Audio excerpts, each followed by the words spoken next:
Hello everyone. Um, I'm excited to show you and walk you through my Power BI dashboard designed to analyze consumer behavior, product performance, and business profitability based on our data set.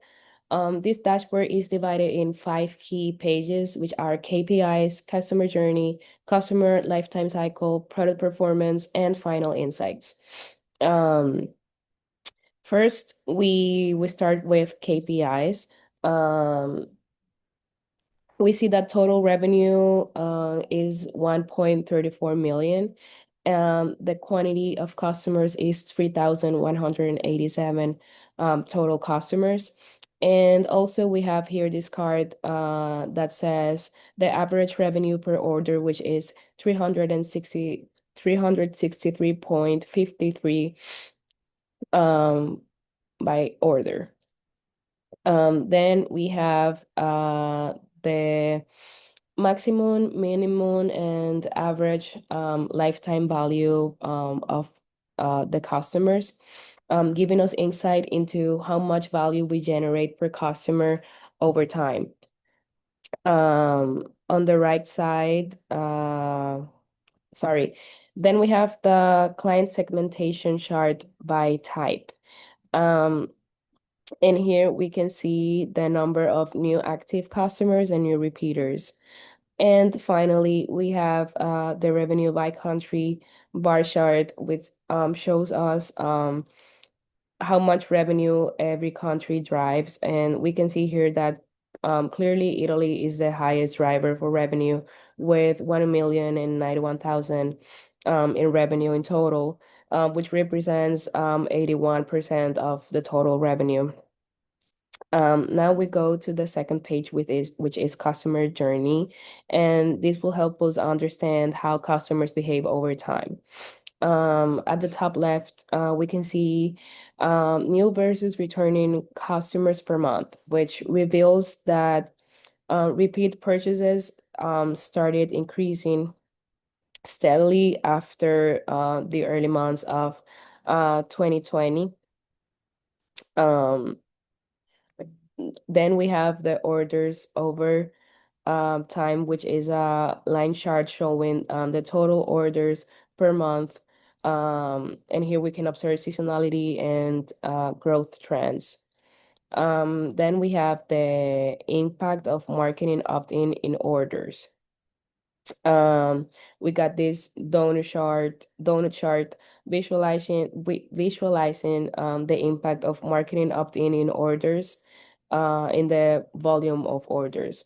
We can see that the opt-in customers contribute slightly more to total orders than not opt-in, with opt-in being 53% and not opt-in being 46%. Then finally, we have the total orders by age and gender. And this chart shows the majority of purchases, that the majority of purchases come from the group age of 18 to 24, and that in every group age, women lead in the purchasing, meaning that women buy way more than men, as we can see here in the chart. Then we have the customer lifetime cycle, and this section focuses on retention and consumer value. Um, on the chart on the left, we have consumers by order frequency, showing that most consumers only order once. Here we can see that the total group of consumers that order only once was 2,937.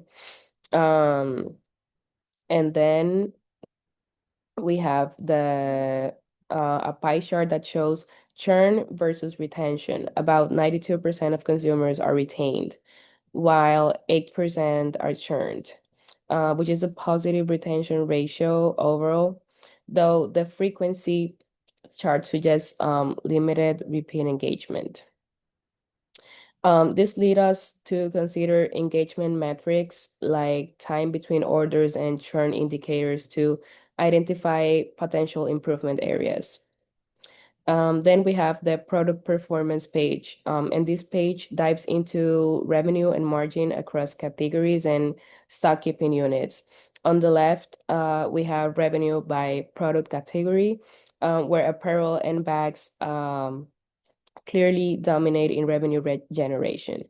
Then we have this scatter plot comparing margin versus revenue by stock keeping unit, which helps us visually pinpoint high profit, high revenue items, ideal for prioritization.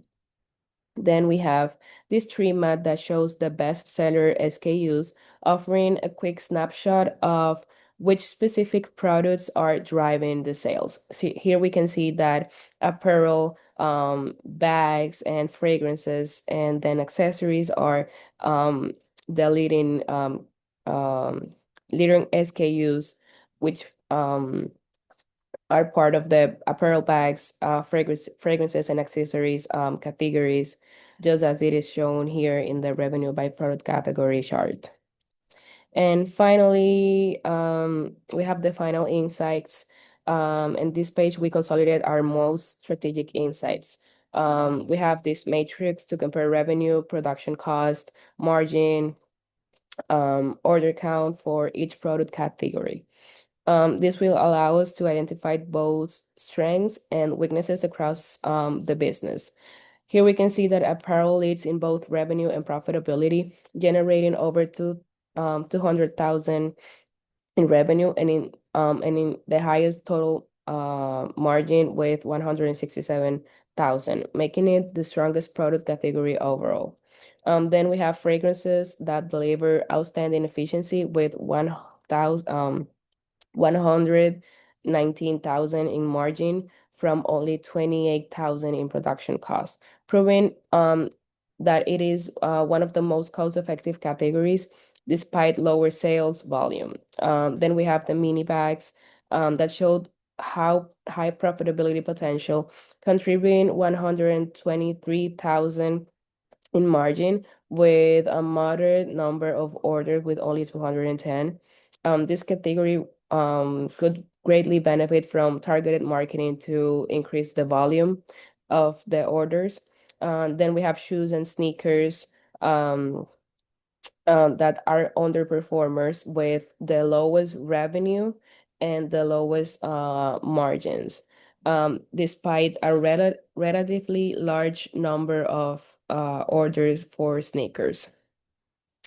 These lines should be reviewed for cost optimization or possible removal from the catalog. And then we have that high order volume does not guarantee high profitability.